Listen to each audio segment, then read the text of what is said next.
శ్రీరాముని చరితమును తెలిపెదమమ్మా, ఘనశీలవతి సీత కథ వినుడోయమ్మా.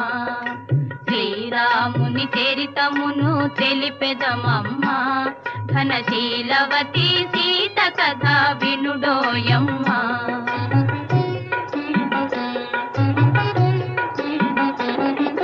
చెలువు మీర పంచవటి సీమలో తమ కొలువు చేయ సౌమిత్రి ప్రేమతో, తన కొలువు తీరి రాఘవుడు భామతో.